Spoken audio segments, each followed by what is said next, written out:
Kristologi yang semacam ini biasanya banyak digunakan oleh rekan-rekan kita dari Islam. Bagaimana mungkin Yesus bisa menjadi Allah?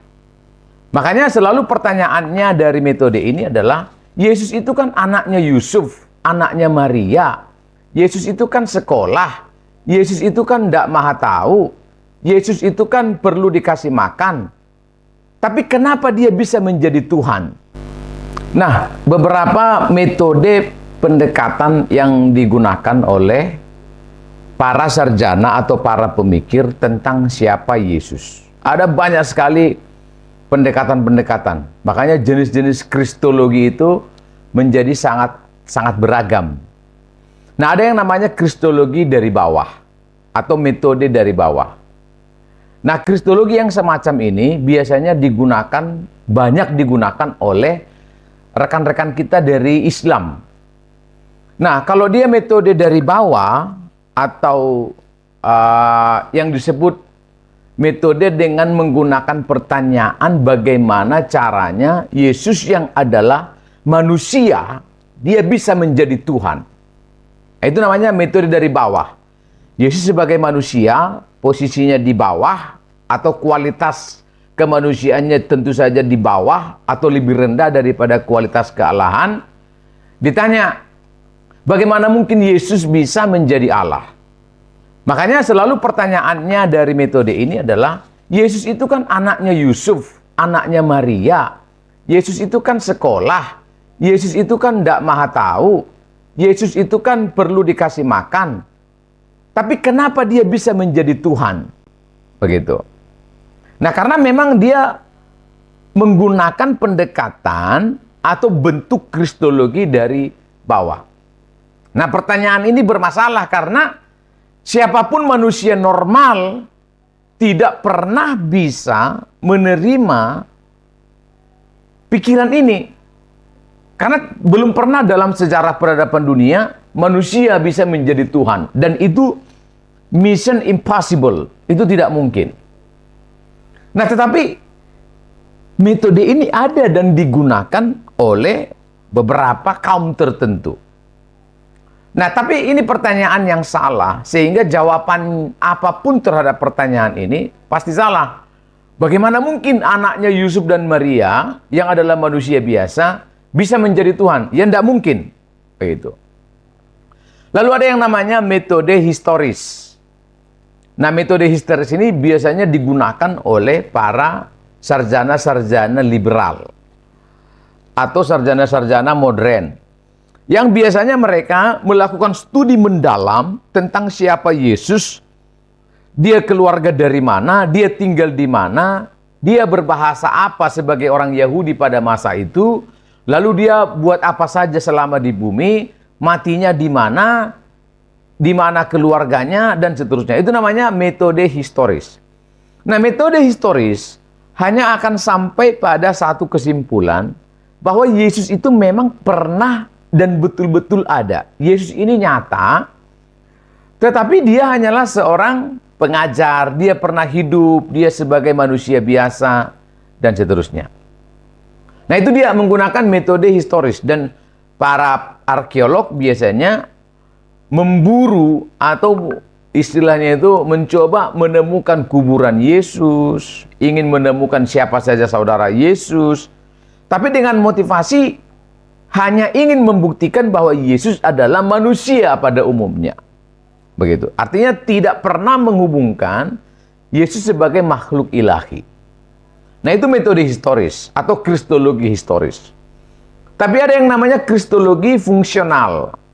Nah, kristologi fungsional juga banyak dilakukan oleh teolog-teolog modern atau kristolog-kristolog modern. Yang sekarang ini Bapak Ibu bisa lihat juga di Indonesia, para pengajar yang ingin memperkenalkan Yesus dengan karya-karya yang luar biasa. Jadi kristologi fungsional itu intinya ingin memperkenalkan Yesus dan menjawab pertanyaan, kira-kira Yesus itu melakukan apa saja selama di bumi. Oh, ternyata dia melakukan mujizat. Oh, ternyata dia mengajar luar biasa. Oh, ternyata pengikutnya banyak. Dan seterusnya. Dan metode fungsional ini atau kristologi fungsional ini juga sama pengakuan imannya sama dengan kristologi historis. Bahwa Yesus itu adalah, kalaupun dia adalah nabi, dia adalah nabi yang tidak berbeda dengan Musa misalnya. Dia tidak berbeda dengan Yesaya. Dia tidak berbeda dengan Yeremia. Dia adalah nabi yang dikuasai atau dihinggapi oleh kuasa Allah. Dan dalam titik-titik tertentu, nah, Yesus itu bisa disebut suatu Allah. Maka Bapak Ibu, jangan heran kalau misalnya membaca buku atau keyakinan saksi Yehova yang mengatakan Yesus itu seperti suatu Allah. Misalnya kalau Bapak Ibu membaca terjemahan dari saksi Yehova itu, ketika mereka menerjemahkan misalnya Yohanes 1 ayat 1. Nah, tapi ada namanya kristologi proklaim apologetika. Ini ingin melihat Yesus dari berbagai sisi dan ingin merelevansikan kehidupan Yesus dengan kehidupan para pembaca modern. Nah, ini akhirnya nanti kalau kita bisa melihat, ini juga menyerempet dengan kristologi kontekstual. Kristologi kontekstual itu apa? Orang-orang yang ingin mendefinisikan Yesus berdasarkan sudut pandang budaya tertentu. Nah, dulu ada buku-buku yang sangat ingin mengkontekstualkan Yesus, seperti wajah Yesus di Asia, wajah Yesus di Afrika.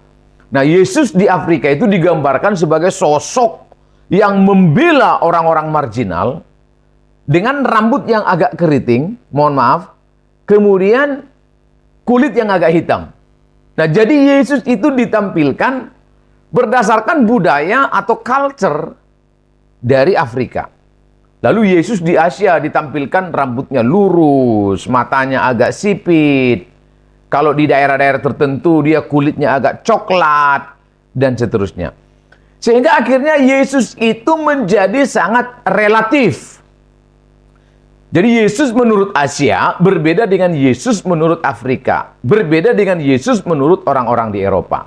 Nah, premis dari pendekatan semacam ini dimulai ketika orang-orang Asia menganggap Yesus yang diperkenalkan oleh teolog-teolog dari Barat itu adalah Yesus menurut Barat, Yesus menurut Eropa. Maka orang-orang Asia ingin memperkenalkan atau mendemonstrasikan, melukiskan Yesus menurut Asia itu begini loh.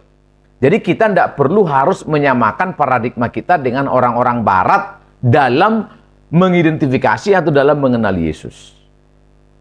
Sehingga sekali lagi Yesus itu menjadi relatif. Nah, metode yang digunakan oleh Kristen secara konservatif atau Kristen secara umum, Kristen tradisional adalah metode kristologi dari atas. Ya, above Christology. Kristologi dari atas ini berbanding terbalik dengan kristologi dari bawah. Kalau kristologi dari bawah memulai dengan pertanyaan bagaimana Yesus yang adalah anaknya Yusuf, Yesus manusia biasa, bagaimana bisa dia menjadi Tuhan? Tentu saja tidak bisa. Nah, kristologi dari atas sebaliknya memulai pertanyaan bagaimana Allah yang kualitasnya lebih tinggi dari manusia, bagaimana dia bisa menjadi manusia? Dan metode ini kalau ditanya, apakah metode ini memiliki dasar? Saya katakan memiliki dasar, karena bukan, nanti jangan sampai salah paham. Oh, kita itu mengakui Yesus sebagai Allah karena memang metode yang kita gunakan adalah metode ini. Orang itu kan mengakui Yesus sebagai manusia biasa karena mereka menggunakan metode itu, begitu. Bukan. Kita menggunakan metode dari atas atau kristologi dari atas karena memang Alkitab memperkenalkan Yesus dengan cara yang demikian. Maka nanti kalau Bapak Ibu membaca misalnya dalam Alkitab kita disebut Yesus itu turun dari surga. Ada dua istilah yang menarik untuk memperkenalkan Yesus yang datang ke dunia, yang datang ke bumi. Yang pertama turun dari surga, yang kedua datang ke bumi. Nah, Bapak Ibu bagaimana menafsirkan ini? Turun dari surga artinya apa? Sebelum Yesus lahir di Bethlehem, dia sudah ada di tempat yang lain. Maka istilah yang kedua itu menarik. dia datang ke dunia. Datang itu kan artinya dia sudah ada di tempat yang lain sebelum dia ada di tempat itu. Jadi sebelum Yesus ada di Bethlehem, dia sudah ada. Maka ada namanya teologi Kristologi, itu kan praeksistensi Yesus. Sebelum Yesus lahir di Bethlehem, dia sudah ada. Nah, maka ini menjadi masuk akal karena memang Alkitab memperkenalkan Yesus itu memang datang dari atas. Begitu. Nah, kalau ditanya lagi istilah teologinya apa? Istilah teologinya adalah inkarnasi. Inkarnasi itu ensar. Incarne dalam bahasa Latin, incarnation dalam bahasa Inggris, inkarnasi dalam bahasa Indonesia. Artinya apa? Allah di dalam daging. Jadi Allah dari atas menjadi daging ke bawah. Allah yang transenden menjadi manusia, menjadi imanen. Allah yang tak terbatas menjadi terbatas. Nah, makanya Kristologi dari atas itu bukan dibuat-buat. Seolah-olah dengan metode itulah akhirnya orang Kristen menjadi mengakui Yesus sebagai Allah. Padahal sebenarnya kalau bukan menggunakan metode itu, sebenarnya Yesus itu adalah manusia biasa. Oh enggak, karena Alkitab memang memperkenalkan Yesus dengan cara demikian. Nah, maka Bapak Ibu lihat ya, hasil-hasil dari metode yang saya katakan, metode historis, atau kristologi historis, kristologi fungsional, kristologi dari bawah, kristologi apologetika, kristologi macam-macam tadi itu menghasilkan pemahaman-pemahaman tentang siapa Yesus yang tidak utuh.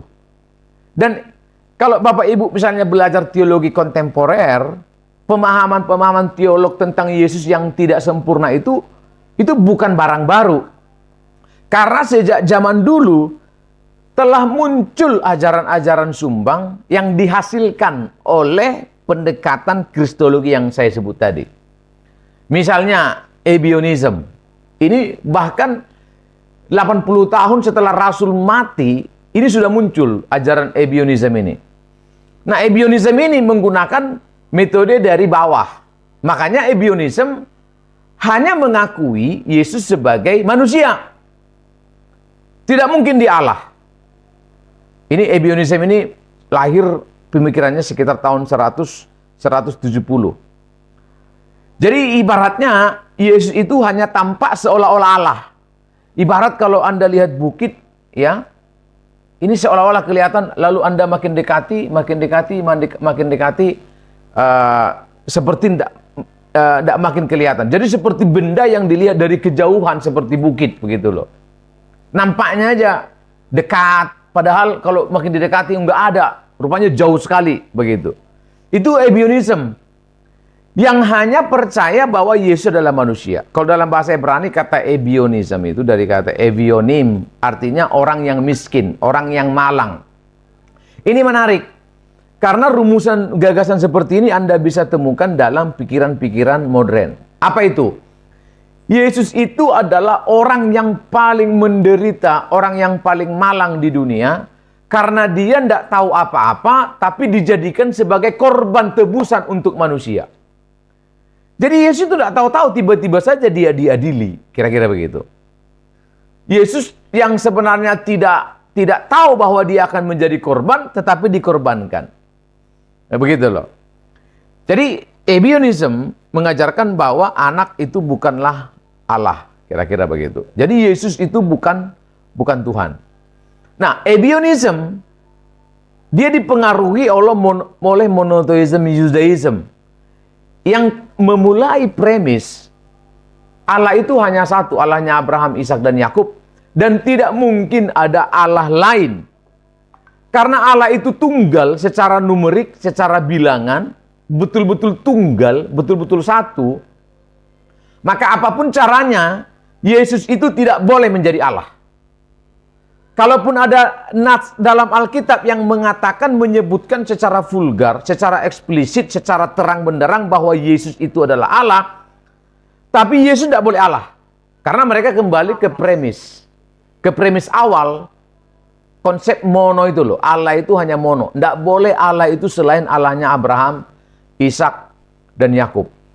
Nah itu sebabnya konsep-konsep yang seperti ini memaksa mereka untuk menafsirkan teks-teks kealahan Yesus secara berbeda. Mereka menafsirkan Yesaya 9 ayat 5 berbeda, menafsirkan Yohanes 1 ayat 1 berbeda, Yohanes 1 ayat 14 berbeda, Mika 5 ayat 1 sampai 2 berbeda, Roma 9 ayat 5 berbeda, dan teks-teks kealahan yang lain seperti Yohanes 2:8 itu semua diberangus dan ditafsir ulang. Karena pendekatan metode dari bawah. Yesus itu adalah manusia dan tidak mungkin dia adalah Tuhan. Kalaupun Yesus itu dia menjadi Tuhan, Yesus itu hanya diangkat sebagai Tuhan. Begitu. Nah, nanti Anda bisa dengar ini di pengajaran misalnya di layar teologi itu. Kemudian dalam pengajarannya Pak Erastus juga Anda bisa temukan gagasan semacam ini. Jadi Yesus disebut kurios sebagai Tuhan, tapi itu bukan karena hakikatnya sebagai Tuhan. Yesus itu diangkat menjadi Tuhan. Diberi anugerah sebagai Tuhan. Bukan Tuhan dalam arti Yahweh, tapi Tuhan kecil.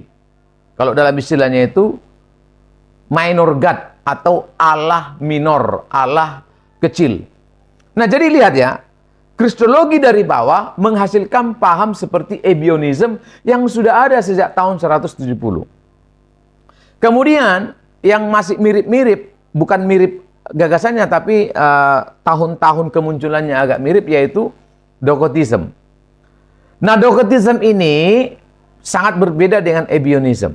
Docetisme ini ajarannya mulai dipopulerkan juga tahun 120-an, 130-an, yang dipopulerkan oleh orang-orang Gnostik. Ini memang kebalikan dari Ebionism.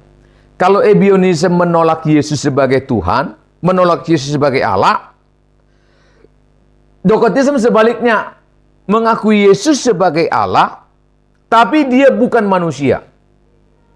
Ini juga bermasalah, karena 1 Yohanes pasal 2 mengatakan, siapa saja orang yang tidak mengakui Yesus datang sebagai manusia, dia adalah antikristus. Nah, Docetisme sampai pada kesimpulan atau pemahaman bahwa jiwanya Yesus itu